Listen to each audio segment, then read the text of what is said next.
So I said I was going to do a second part of the post about kind of unwise use of our lands. And this is the second part. The first part was about commercial land waiting to be sold, being mowed very, very low and left in a dead condition. This is about even more land. This is a giant cornfield here in North Texas. Oh, I'm just looking at it and guessing it's probably 200, 300 acres, more than that, something like that.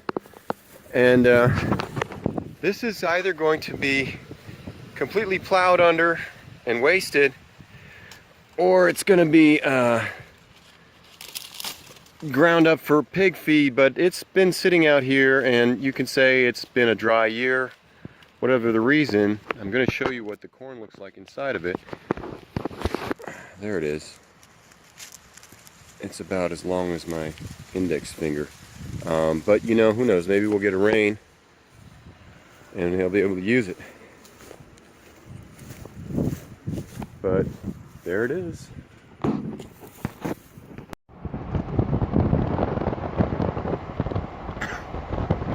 So what we're talking about is the systemic alteration of all the terrain of the earth from a natural landscape to a managed landscape. And on the right side here is pasture land, which is, you know, grows the cows and the animals that we eat. And on the left side here is this big cornfield that I've seen in past years, and looks like again this year is going to be plowed under or harvested and turned into very low quality commodity.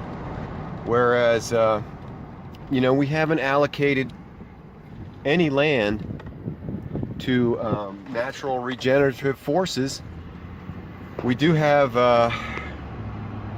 these creek ways, and here in Texas every lake is a man-made lake. So there were many more creeks, taller prairies with much taller grasses when the first of the current inhabitants, which would be, you know, European settlers, when they came to this part of the world, there were already humans living here who had made their own alterations and done things like planting pecan trees in the creekways. But mostly they hunted buffaloes, and they mostly hunted and gathered. But the alteration of the terrain has already been made, and it's changed since then as well, such as between, you know, 1820 and 1910, 1920, the Texas grew a lot more diverse crops than corn that isn't eaten, or maybe is ground into animal feed or turned into some type of biofuel, and beef. And that's basically that. There's a field that's been harvested. It's dead. It's basically dead. So between 1810 and 1920, 1930, Texas produced a lot of things like cotton, which was very bad for the large tracts of land that were used to raise cotton. Cotton depletes the soil really bad. But there also were watermelons, green beans, potatoes, sweet potatoes, bell peppers. People grew all kinds of things for local consumption, because, you know, between 1820 and 1920 there wasn't yet a worldwide mass movement of food on a worldwide scale. You know, today you're getting tomatoes from Mexico, you're getting apples from New Zealand. So we changed to get to where we are now, and what's to say that we won't change to get to another place? You know, maybe there will be a realization that this extreme management this extreme change of the natural landscape into a managed landscape, which is intensively uses fossil fuels to harvest, and also chemical fertilizers to force the vegetation to grow. What's to say that that won't change, and we'll do something else that's different? We could reallocate how we use our land.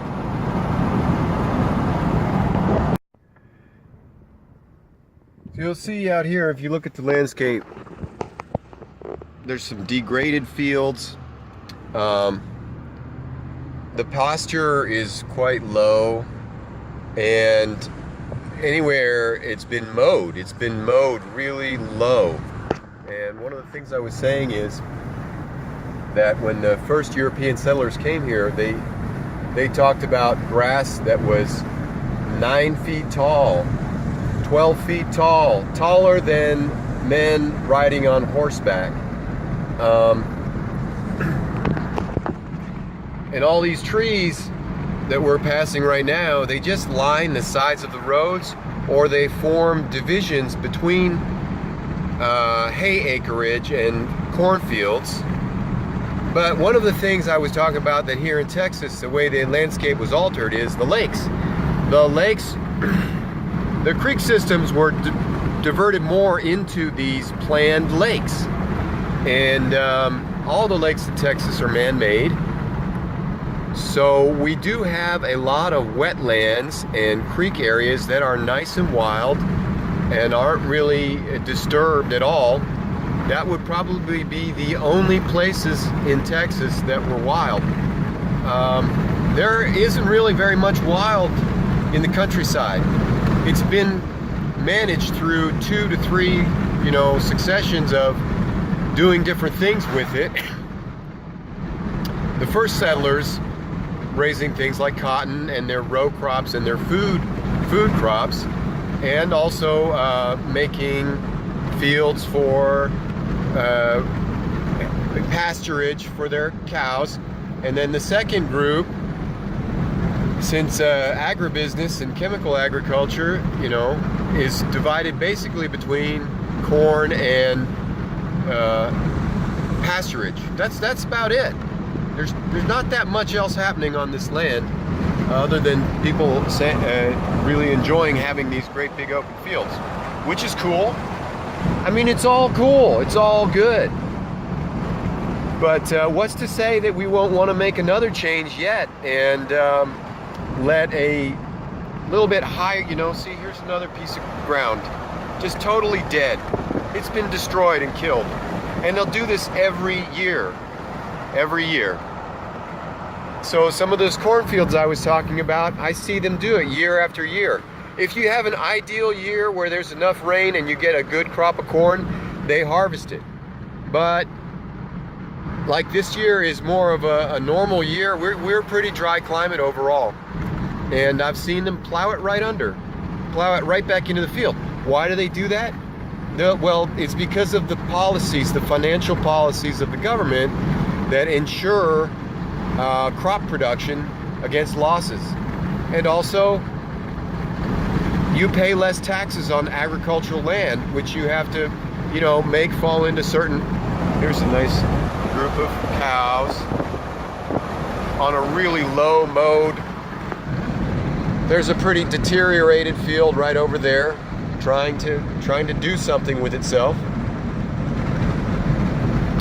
And there you have it. So this field was used for hay baling, and as soon as they got the hay baled,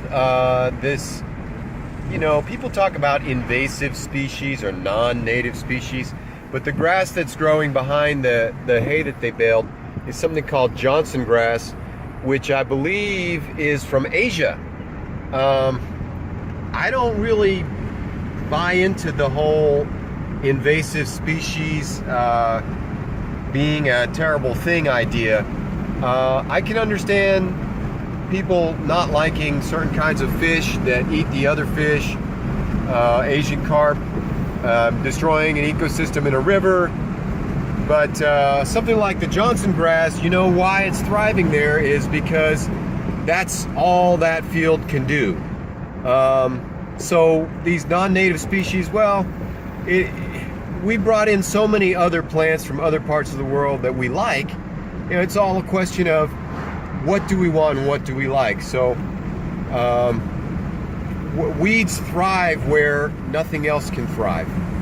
And you see it time and time again, land that gets really badly degraded, it'll have the weeds. Nature's cycle of succession, what they call succession, means the ongoing change in the variety of plants that are in a given place. Nature's time scale for succession is much, much longer than what, you know, human lifetimes.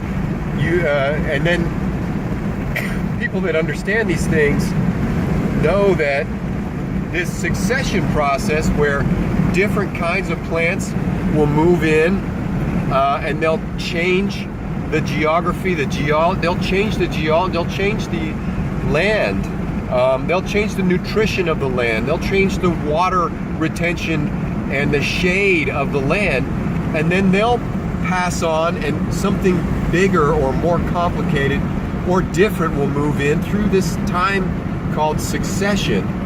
And the people that really understand plants and how this works, they have a term for what happens after a lot of succession.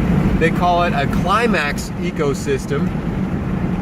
So when the European settlers came here, the plant life would have been called a climax prairie or a climax forest. It doesn't matter. It just means that nature is always kind of massaging and making better and better the land for better, bigger, more complex or different kinds of life. And the thing is, see, here's an example of, look at those sunflowers. Well, they're growing there because that's what can grow there. It's the tallest, most vibrant life that nature can put in that degraded land right there by that gravel dump.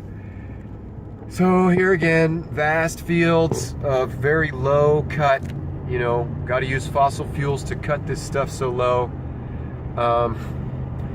And you know, my thought is that maybe we can change to, okay, it's two things. So succession, the time scale of succession is much, much longer than human lifetimes. It takes hundreds of years. You know, if you stop managing a piece of land, it starts changing within a decade. It starts having new kinds of plants there. It starts having more mammals, more diverse kinds of mammals within a decade. But that succession to really like have new waterways, go to larger forests, have more flowers, that kind of thing doesn't take a decade. It can take 100, 200, 500, it could take hundreds of years. I don't even know. I mean, dude, if you want to talk about like a nasty rocky terrain turning into a lush forest, it can take thousands of years. Of course, that's the history of our planet.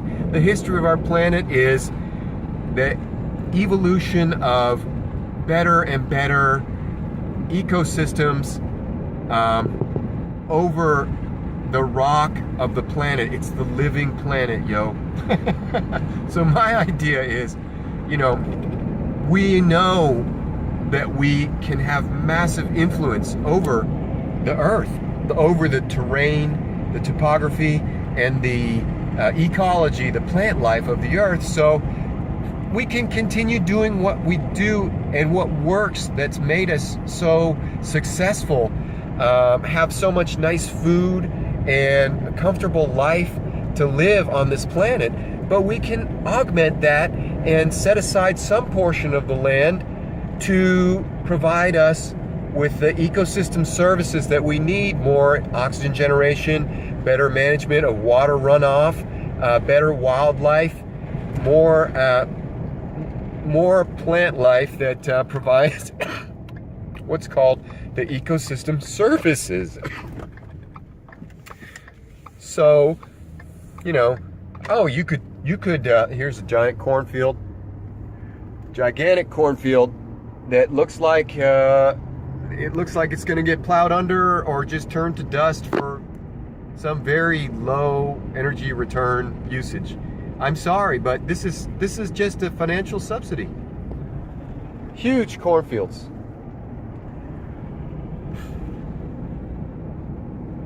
So we can develop an entire economic field of economic activity for the people that, you know, that really like money and financial systems and controlling things via money.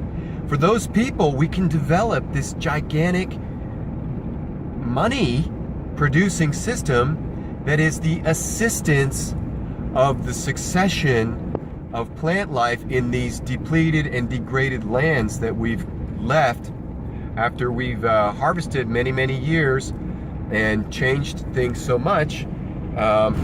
We can develop an entire economy of improving ecosystem services. I mean, we have an entire economy of raising corn that's going to be plowed under. This corn is definitely going to be plowed under. These two fields are definitely going. So that's it in a nut. That's all I wanted to say, y'all. Have a good day.